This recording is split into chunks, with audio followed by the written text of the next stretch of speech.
Des gens vont mourir parce qu'ils ne seront pas vaccinés. 33 000 infirmiers et médecins sont mobilisés. Mais les Français boudent l'opération et les gymnases restent déserts. Vous voyez, là on était 4 médecins cet après-midi pour 2 box de consultation, une salle d'attente vide, pas de patients, pendant que nos patients en ce moment à l'hôpital n'ont pas de médecin pour s'occuper d'eux. Pour sauver la campagne et écouler les millions de vaccins, Roselyne Bachelot multiplie les déclarations de plus en plus alarmistes. Vous savez que quand on a vu dans un service hospitalier le parenchyme d'un petit bébé atteint irrémédiablement par le virus A H1N1, qu'on a vu en réanimation des femmes enceintes, des jeunes gens présenter des formes fulminantes et mourir en 2 ou 3 heures avec cette forme de grippe, eh bien je vous assure, je vous dis la vérité, je vous dis la vérité. L'OMS prévoit que la grippe H1N1 tuera 2 millions de personnes dans le monde. 2 millions de personnes dans le monde. Plus de 2 mois après le début de l'épidémie mondiale, en France, la grippe H1N1 n'a touché que 450 personnes. Aucune n'en est morte. Je vous dis la vérité. Une semaine avant la campagne de vaccination, les services du Premier ministre réalisent un sondage qui montre que le refus des Français est de plus en plus fort. 85% d'entre eux ne veulent pas se faire vacciner. On vous propose de vous protéger contre une grippe dont il n'est même pas sûr que vous allez la faire et que vous allez la faire sous une forme grave. Et en échange, on vous apporte sur un plateau des particules virales, on vous apporte des adjuvants ou pas d'adjuvants, on vous apporte du mercure, enfin des conservateurs, et on vous dit, comme c'était pressé, on n'a pas eu le temps de bien regarder, on n'a pas eu le temps de faire les études. Les agents de l'OMS découvrent alors que le virus H1N1 a déjà touché 8 autres pays dans le monde. J'ai décidé de passer du niveau 4 au niveau 5 de l'alerte pandémique. Tous les pays doivent immédiatement activer leur plan de préparation pour faire face à la pandémie grippale. C'est un signal adressé au gouvernement, au ministère de la Santé, à tous les autres ministères, à l'industrie pharmaceutique et à l'ensemble des entreprises pour qu'elles prennent des mesures dans l'urgence et à un rythme accéléré.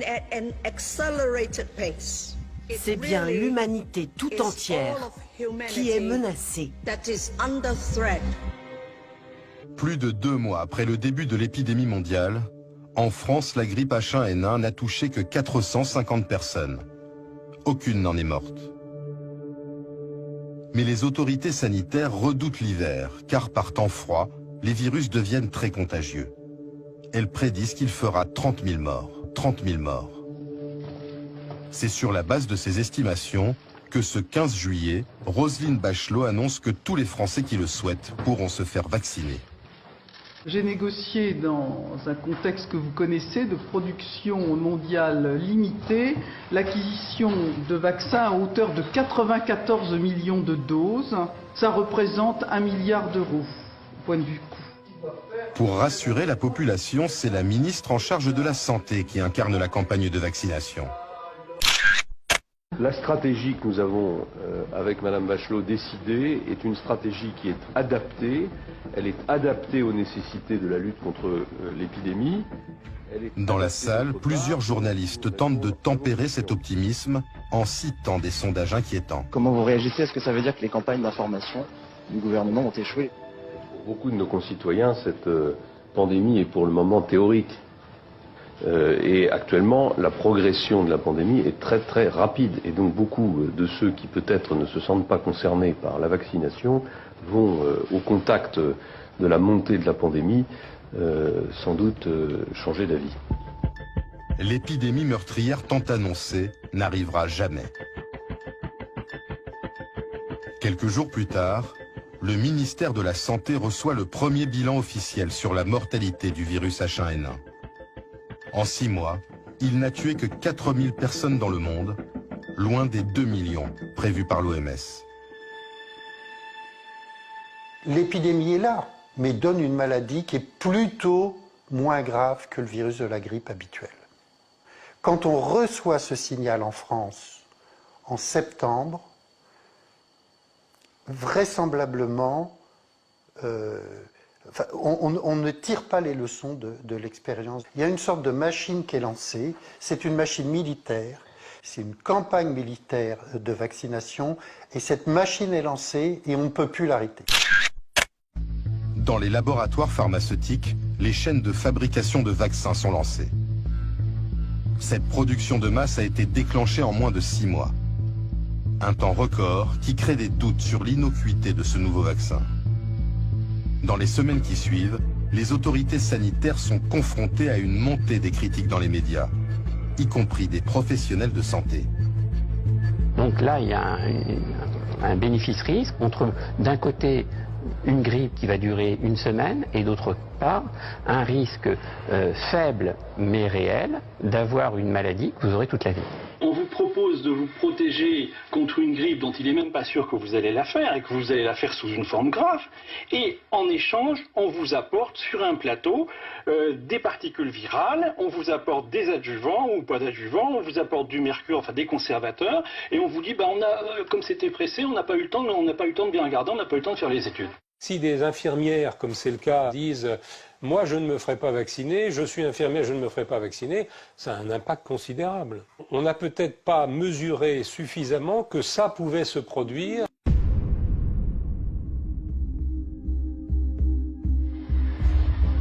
Malgré les réticences de l'opinion, le gouvernement s'obstine et la campagne est lancée.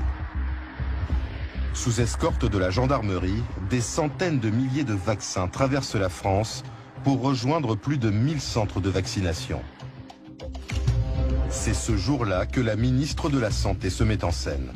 Oui, parce que alors, le comble, c'est qu'on nous demandait de demander à nos patients d'aller dans les gymnases. C'est quand même assez compliqué d'aller expliquer l'inverse de ce que vous sentez et de ce que vous croyez bon. On a eu beaucoup de mal à expliquer quand même à nos patients qu'il fallait qu'ils aillent dans le vaccinodrome et que c'était mieux pour eux. On a eu du mal. Parce que franchement, on ne peut pas demander de participer à quelque chose auquel on n'adhère pas. N'adhérions pas à cette campagne. Voilà. En quelques semaines, l'opinion bascule. Notez les résultats de ce sondage CSA pour le journal Le Parisien. À la question « Avez-vous peur d'attraper la grippe A ?», 80% des Français répondent non, contre 18% de oui. C'est un résultat net. Le virus n'inquiète pas. Pour moi, c'est vrai que j'ai pas une vision catastrophique d'une grippe qui finalement voilà, c'est de la fièvre, c'est quelques jours à la maison et on peut le supporter. Je n'ai pas peur de ce virus, a priori, voilà, ça m'inquiète pas assez pour aller me faire vacciner. Je suis naturellement résistant et par rapport à ça, je pense que j'ai pas besoin de vaccin. J'ai du mal à comprendre comment un discours alarmiste, ou disons plutôt un discours de responsabilité, peut décourager les gens de se faire vacciner. Et pourtant, seuls 8% des Français se font vacciner. L'État finit par résilier la commande de 50 millions de doses. Au total, cette campagne coûtera près de 600 millions d'euros, alors que la grippe H1N1 ne fera que 302 victimes, 6 fois moins que la grippe classique. Depuis la crise H1N1, plus de 40% des Français n'ont plus confiance dans les vaccins. Alors, que se passera-t-il en cas de nouvelle pandémie ? Aujourd'hui, c'est Agnès Buzyn, la ministre de la Santé, qui est en charge de ce dossier très sensible.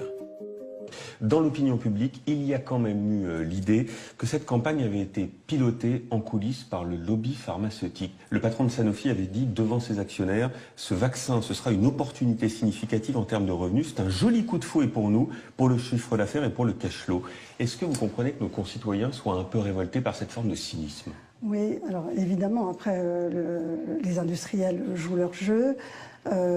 On peut aussi parfois leur reprocher de ne pas avoir été sur des vaccins qu'on attend.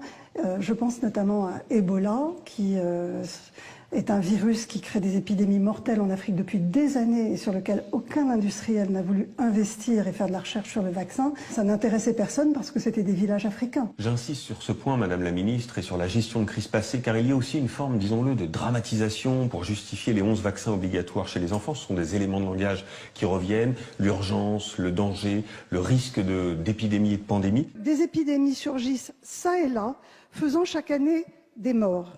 Une dizaine de morts de la rougeole les 4 dernières années, c'est trop. Une 50aine de morts de méningite, des jeunes entre 15 et 25 ans, c'est trop. Votre décision fait débat. Depuis le 1er janvier dernier, chaque enfant doit être vacciné avec 11 vaccins. C'est une décision de santé publique qui répond en fait à un objectif mondial de l'Organisation mondiale de la santé, qui demande aujourd'hui à tous les pays du monde d'obtenir 95% d'enfants vaccinés pour les vaccins nécessaires. Et la France en est loin. De fait, il reste 20 à 30% des enfants qui ne sont pas vaccinés aujourd'hui, avec la résurgence d'épidémies, parfois mortelles, avec des enfants qui font des handicaps à vie. Pourquoi, Agnès Buzyn, ce caractère obligatoire, alors qu'on sait que l'injonction, c'est ce qui crée de la défiance? 40% aujourd'hui, c'est ce que montre ce rapport, 40% des Français sont méfiants vis-à-vis des vaccins. Ils ont plus peur des vaccins que de la maladie.